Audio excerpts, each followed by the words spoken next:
As maiores mudanças sobre os 25 personagens jogáveis de Mortal Kombat 1. Mileena. Começando pela grande favorita da fanbase, Mileena teve sua história modificada de maneira drástica, mas por um lado positivo, a transformando em uma das grandes protagonistas da franquia no modo história. Antes, Mileena era um ser híbrido, feita nos poços de carne pelo feiticeiro Shang Tsung, a mando do Imperador Shao Kahn, usando o DNA de Kitana e também DNA Tarkata, fazendo com que ela tivesse a aparência humana, mas com a ferocidade e os dentes Tarkatas. Com a reformulação, agora ela é a irmã legítima de Kitana, é a mais velha, tornando-se assim a verdadeira herdeira do trono, o que acontece mais pro final da história. Além disso, agora ela é vítima da praga Tarkat, uma doença que transforma as pessoas em monstros com dentes e lâminas afiadas, o que ela consegue controlar aí com um soro feito pelo feiticeiro Shang Tsung. Kitana, essa foi uma personagem que não teve muitas mudanças de um modo geral, apenas o fato de que agora ela é a irmã mais nova e protetora de Mileena, dando um banho de água fria aí naqueles que torciam pela rivalidade entre as duas irmãs. Ela manteve seu visual tradicional nas cores azuis e também a sua marca registrada, que são os seus leques afiados, e uma personalidade doce e serena, ter uma pessoa honrada e confiável, que espelha bastante em suas versões passadas. Sua história de um modo geral nessa nova era foi bem menor do que se esperava para a personagem, dando mais espaço para a Mileena brilhar. Tanya surgiu em Mortal Kombat 4 como uma vilã traidora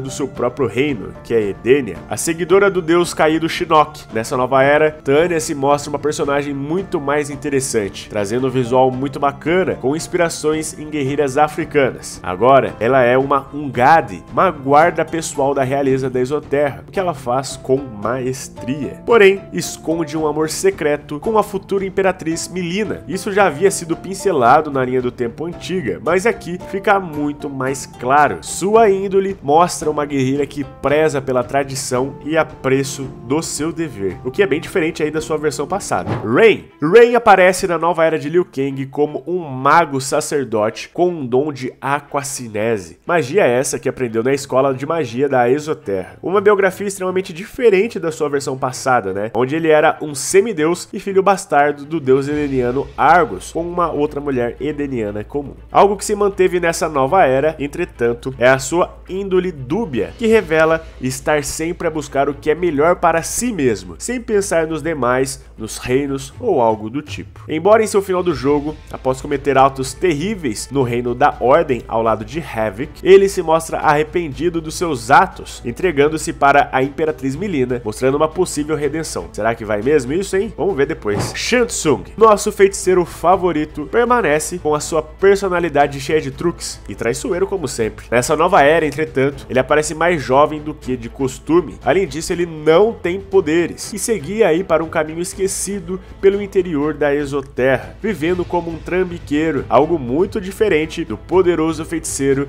que era nas linhas do tempo anteriores. Isso, porém, foi alterado por sua versão titã de uma realidade paralela, que o ensinou a lidar com magia, transformando novamente do que sempre esteve destinado a ser, um poderoso feiticeiro sem escrúpulos. General Shao, um dos maiores vilões do jogo, se não o maior das linhas do tempo anteriores, aqui Shao é apenas um general da Exoterra, que busca através da violência e sanguinolência honrar o seu cargo e o seu dever. Na nova era de Liu Kang, Shao é um general que descende de uma família de militares que sempre serviu a Exoterra, longe do trono, para evitar dores de cabeça, é claro. Porém, é mostrado que o feiticeiro Shang Tsung entrou na mente de Shao, colocando em sua cabeça que seu dever é para com o reino e não para com os imperadores, fazendo assim ele pensar que talvez a melhor solução para a Exoterra seja ele ser o novo Kahn. Sindel. Soubemos há relativamente pouco tempo que na linha do tempo passada, Sindel era uma pessoa cruel que ajudou Shao Kahn a conquistar o seu próprio reino, assassinando o seu marido e casando-se com o Conquistador. Inclusive, Sindel foi a responsável pela morte de vários guerreiros importantes em Mortal Kombat de 2011, mostrando a real ameaça que era. Aqui, na nova era de Liu Kang, entretanto, vemos que Sindel é uma imperatriz honrada e que pensa apenas no bem do seu povo e de suas filhas, ainda mais após a morte do seu marido marido. Pena que ela não foi muito longe dessa vez no modo história. Reiko não teve mudanças muito significativas na nova era de Liu Kang. Antes, ele era um general estrategista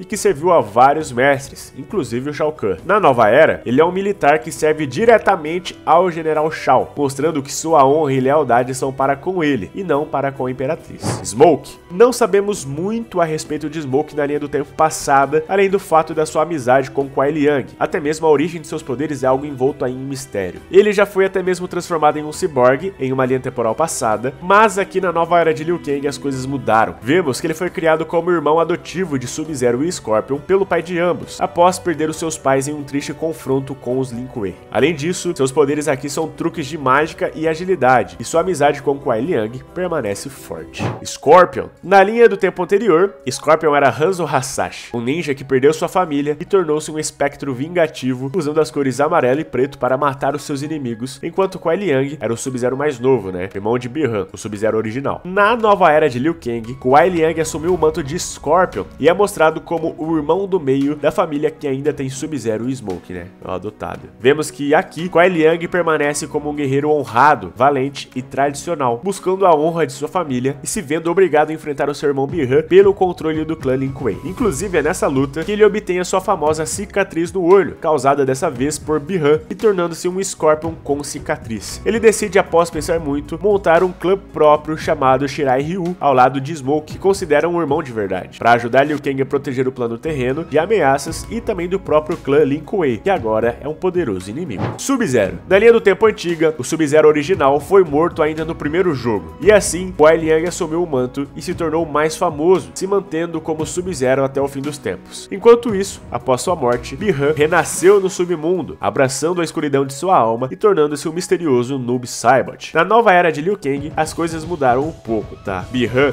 é o Sub-Zero oficial e acabou deixando seu ego de busca por glória o guiarem por caminhos sombrios, fazendo com que ele enfrentasse seu irmão e os afugentasse. Como o grão-mestre do Lin Kuei, ele é um ser que busca a glória para o grupo, tornando o Sub-Zero um grande inimigo do plano terreno e dos guerreiros de Liu Kang. Algumas coisas mudaram sim a respeito de Bi-Han, mas a escuridão e as sombras de sua alma permanecem em ambas as linhas temporais. Reptile. Syzoth na linhas do tempo passado sempre foi um capanga dos grandes chefões como Shang Tsung, Shao Kahn, Shinnok e entre outros. Além disso, sua aparência foi tornando-se cada vez mais animalesca e selvagem. Já na nova era, ele mantém a sua humanidade e é um ser metamorfo, podendo transformar-se em sua verdadeira forma, um réptil enorme e feroz, oscilando com sua forma humana, sendo um grande aliado com suas táticas furtivas e eficazes. Além disso, ele é um ser muito mais bondoso, saindo do tradicional papel de capanga de vilões, o que o deixa muito mais interessante, né? Raiden. Na nova era de Liu Kang, Raiden é apenas um jovem camponês honrado que está feliz ao lutar e representar a sua vila. Além disso, ele busca apenas uma vida tranquila e longe de agitações. Muito diferente do poderoso Deus Protetor e por ocasiões aí, Deus Ancião, que era em linha dos tempos antigos. No passado, Raiden lutou por eras contra os vilões poderosos e acabou caindo em desgraça ao se deixar corromper pela escuridão de seus inimigos. E até mesmo conseguiu mudar as linhas temporais, o que gerou toda a história do reboot lá de 2011. Na nova era de Liu Kang, Raiden não tem sequer poderes. Ele acaba os adquirindo após, por honra e por muita luta, merecer o Medalhão do Trovão, um artefato forjado pelos deuses anciões que lhe permitem usar o poder do trovão e dos raios. Liu Kang. Nas linhas temporais antigas, Liu Kang era um monge Shaolin campeão dos campeões, o escolhido, né, vencendo o torneio Mortal Kombat por diversas vezes e anulando ameaças poderosas como Shang Tsung, Shao Kahn e até mesmo Shinnok. Porém, seu futuro sempre foi terrível, sendo morto, renascido como zumbi, voltando até mesmo como uma versão corrompida de si mesmo e seguindo as ordens aí de um deus ancião caído que tinha ajudado a derrotar. Isso tudo mudou quando ele provou, com a ajuda de Raiden ainda na linha do tempo antiga, a vencer a Titã do tempo Crônica e até mesmo o feiticeiro Shang Tsung, que estava no auge de seus poderes, tornando-se então o Deus do Fogo. Ele recriou o universo, trazendo paz e justiça aos reinos e também permitindo o livre-arbítrio. Agora, ele protege sua nova era ao lado de antigos amigos e, para evitar problemas, mudou o destino de diversas ameaças em potencial, o que não foi muito efetivo no fim das contas quando vemos o modo história. história, né? Johnny Cage. De um modo geral, Johnny não mudou muito de uma linha temporal para outra. Ele ainda é um ator meio que fracassado e que busca no Mortal Kombat a sua redenção. A diferença é que na nova era, ele mostra que tem mais valor e substância do que sua versão antiga. Além disso, ele não tem poderes, tá? Anulando todo aquele lance da aura verde, que era de descendência do Mediterrâneo e tudo mais. Na nova era, Johnny treina ao lado de vários guerreiros no templo Shaolin e ajuda Liu Kang a enfrentar as ameaças. Outra coisa interessante é que ele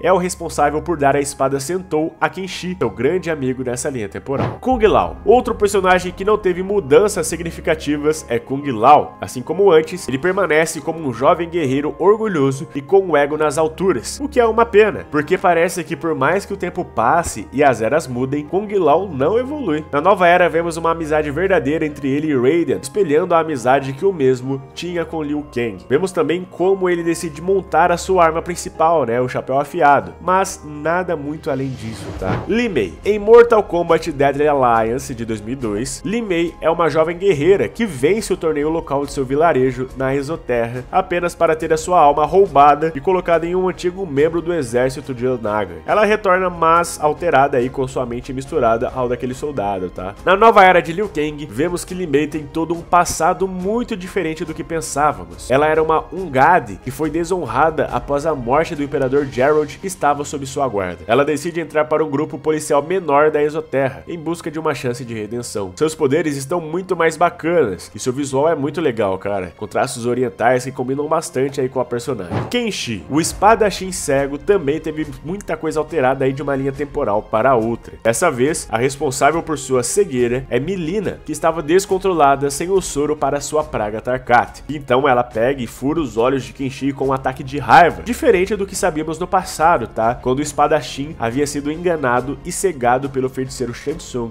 após uma maldição aí da espada Sentou. Sua espada foi comprada por Johnny Cage nessa nova era, e mais tarde, dada a Kenshi pelo mesmo, em um ato de benevolência. E os espíritos da espada o ajudam quanto necessário, deixando o espadachim ainda mais letal e com poderes telecinéticos. Além disso, temos toda uma história envolvendo a família e os ancestrais de Kenshi, buscando honra para limpar seu sobrenome e se desligar da Yakuza, que é um grupo mafioso japonês. Kenshi é um personagem muito bem explorado no passado e novamente na nova era, o que é algo muito bom de se ver, pois a gente se importa com ele, né? Havik. Muita coisa mudou em Havik. Nessa nova era descobrimos que seu nome é Dairo. Isso mesmo, cara, aquele lá de Mortal Kombat Deception. E que ele é do reino da Ordem, um habitante revoltado com a Ordem e a ditadura local, fazendo com que ele se rebelasse e lutasse contra o seu próprio reino. Nas linhas temporais antigas, Havik era um ser de puro caos, vindo do reino do caos, ou seja, seu passado foi drasticamente alterado. E isso não sei se foi uma boa ideia de um modo geral, mas veremos o que acontecerá aí quando o Titã Havik aparecer em uma DLC da história ou uma continuação, né? Porque a gente viu ele aparecendo aí no final do modo história. Baraka, outro personagem que teve o seu passado alterado devido a tal praga Tarkat. Nas linhas temporais antigas, Baraka era o líder do povo Tarkat, uma raça de seres selvagens e de dentes e lâminas afiadas da Exoterra. Geralmente, sempre foi um capanga dos chefões também, embora tivesse ganho destaque em Mortal Kombat 11 com a sua tribo. Na nova era de Liu Kang, vemos que ele é o líder do povo exilado que contraiu a praga Tarkat, que os transforma naqueles monstros. Buscando apenas condições razoáveis de uma vida digna para seus semelhantes, ele é um personagem com muito potencial e que está sendo tratado com mais respeito pela NetherRealm. Finalmente, né? Geras apareceu pela primeira vez no recente Mortal Kombat 11, né? Como um ajudante da Crônica, que prezava aí pela proteção do tempo de um modo geral. Aqui na nova era, ele foi resgatado por Liu Kang para um novo propósito, ser o guardião da ampulheta, o que ele realiza com maestria. Geras provou que poderia sim ter usado o poder de Titã que Liu Kang havia abdicado para fins próprios, mas preferiu manter-se em sua tarefa como guardião, mostrando que é um ser que preza pelo dever e pela harmonia da linha temporal. Ashura. Ashura não teve muitas mudanças de um modo geral, tá? Permanecendo com o mesmo passado da linha temporal antiga, que é uma demônia do submundo que decide mudar de vida e usa uma espada mística chamada Chris, que ao executar seres sombrios, a purifica aí no processo. É uma personagem muito bacana, cara, com visual interessante e que foi explorada de maneira correta na história. Eu espero ver muito mais dela em sequências. E o que mais mudou, assim, na minha opinião, é o seu visual, que ficou muito mais legal do que as aparições antigas dela. Esses detalhes que ela tem na testa, no rosto, como se fosse mesmo um demônio perdendo o seu lado sombrio, ficou da hora demais, cara. Nitara. Tirando o fato da personagem ser dublada e ter as feições da atriz Megan Fox, não há nada de muito novo e significativo em Nitara nessa nova era de Liu Kang. Ela aparece com o mesmo passado também, sabe? Uma vampira de um reino vizinho que fará alianças para proteger a sua realidade e o seu povo. Quan Chi e Ermac. Esses dois personagens virão ainda no Combat Pack, porém aparecem de maneira muito forte na história, o que até deixou boa parte dos jogadores confusos, né? Pois eles deveriam aparecer aí no roster principal, mas enfim. Ermac também mantém uma história de origem muito similar, embora haja algumas diferenças em sua criação, as almas, seu criador e tudo mais. Porém, durante a aventura, algo bacana acontece quando a alma de Gerald, o antigo imperador, toma conta daquele corpo. Isso já havia sido pincelado em outros jogos, né? Mas é aqui que isso acontece de fato. E é uma ótima ideia, cara, dando mais peso e drama para esse personagem tão bacana. Quan Chi aparece com poucas alterações. Assim como Shang Tsung nessa nova era, ele era um homem sem poderes e nem conhecimento do seu potencial de verdade, até ser abordado por Damashi. Na verdade era o Shang Tsung Titã, né, de outra realidade. E aí, com o Shang Tsung, ele ainda foi manipulado através da magia negra e magia do submundo, dando assim poderes absurdos ao feiticeiro e novamente colocando a aliança mortal nos holofotes. Mas é isso, galera, espero que vocês tenham gostado do conteúdo desse vídeo. Muito obrigado pelo enorme carinho de vocês, um forte abraço e até mais!